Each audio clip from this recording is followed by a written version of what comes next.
Hey, what's up? How are you guys doing today? This is Donna St. Louis, and as you can see today, I am outside. Now, this tree may not seem like anything, but in fact, this tree is really, it's really a very important tree. One of the things that I talk to you guys about is your why. Like, why is it that you're doing that thing that you're doing? It's not about just talking about being a speaker on leadership.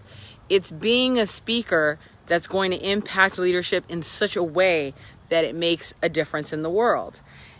This tree means a lot more to me than you might believe. Let me go ahead and say hi. Hey, family members, how are you guys doing? So this is a really special thing. I'm going to tell you guys a little bit about why this is so important to me. And it might even tell you a little bit more about like why I'm driven the way I am. So you guys know I always say my name is Donna St. Louis and I'm the chief operations I'm the CEO of High Profit Zone. And if you've ever heard me before, you've heard me say this tagline: I give people financial freedom from corporate colonization. I am the Harriet Tubman of the Entrepreneurial Underground Railroad. Now, most people think that I say that and that it's kind of a joke. They think I'm really saying it as a joke, but in truth, it is not a joke. When I was 7 years old, I read the biography of Harriet Tubman. And there was something about her drive and her push. And I mean, she was 5 feet tall, squat, ran like nobody's business.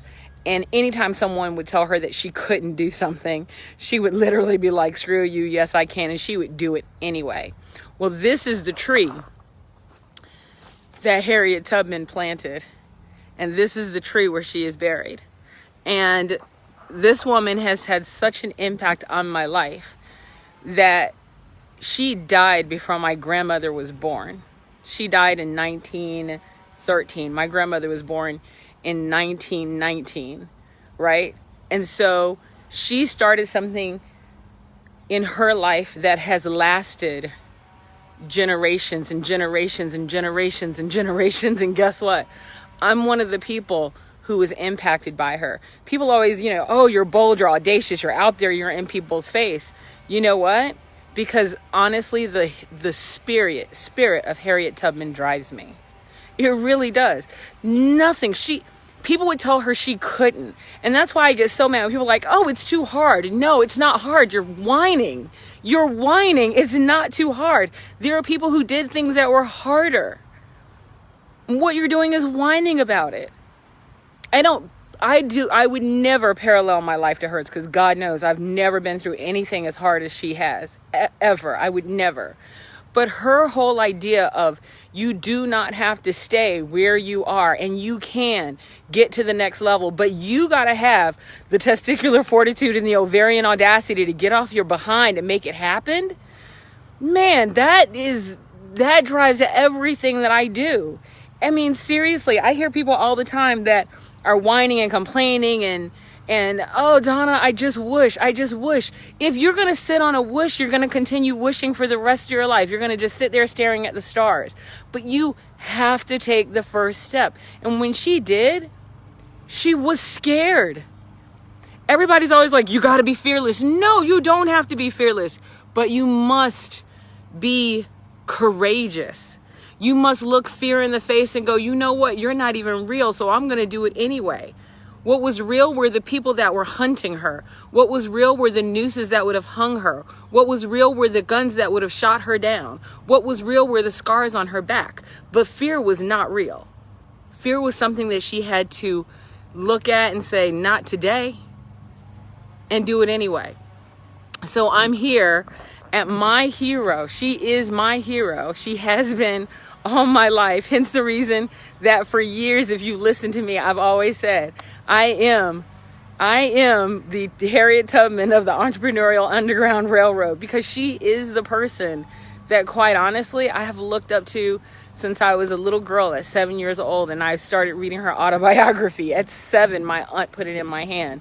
She started reading it to me, the harder words, and I probably read it 8 times. Anyway, and I'm going to move out of the way. This is Harriet Tubman's gravestone. Let me see if I can get it in here.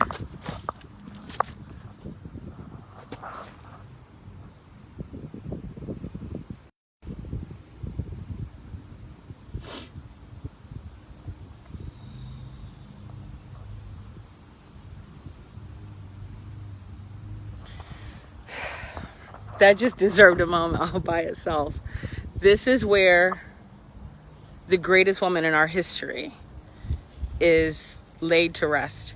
And what is so sad is I heard someone call her back in like 2016 a criminal. A criminal. Because she stole goods from the South. They had the nerve to call her a criminal. You know what? I'm in damn good company. I'd love to be a criminal in that case. Like, seriously. This woman is so amazing. I think it was somewhere like, she helped 1,000 people get out of slavery. She made that trek 9 times. And by the way, the first time, let's not get it twisted, she was barefoot like for half the journey. Okay, she was barefoot for half the journey the first time, and it was 100 miles. But when they allowed slave trekkers to come and take slaves from Philadelphia, from free lands, because they were coming to reclaim their property and take them back into slavery, she had to go north to Canada. And so the trek went from being 100 miles to 500 miles. And it was so funny because they told her that it couldn't be done because it was too far and too hard. And she said, really? How far do we need to go to take people out of slavery? How hard is too hard to stop people from suffering? That's what I'm talking about. We got to stop saying that things are hard. It's not hard. I mean, seriously, you get to go online and you get to search for something, and what? It's hard to put out another social media post. It's hard to do marketing. It's hard to take a moment and invest in your success. It's hard to do that. It's hard. And let me tell you, yeah, it's scary. It's scary to get free. I mean, think about the first time someone is free. Right now, they know that everything they get is from this particular source. This slave owner is giving them everything. The roof over the head, the food in their stomach, the job that they do every day. They're getting that from that slave owner. And now all of a sudden they leave and they have nothing. And they're getting started. Yeah, it's scary. The difference is they got started and people still hated them. We don't have an excuse for saying things are hard. She drives me. And my life is to make her proud. Is to make sure that I do her spirit proud. There's nothing too hard. Not if you really want it. Anyway, I'm going to show you one more time. This is her gravestone.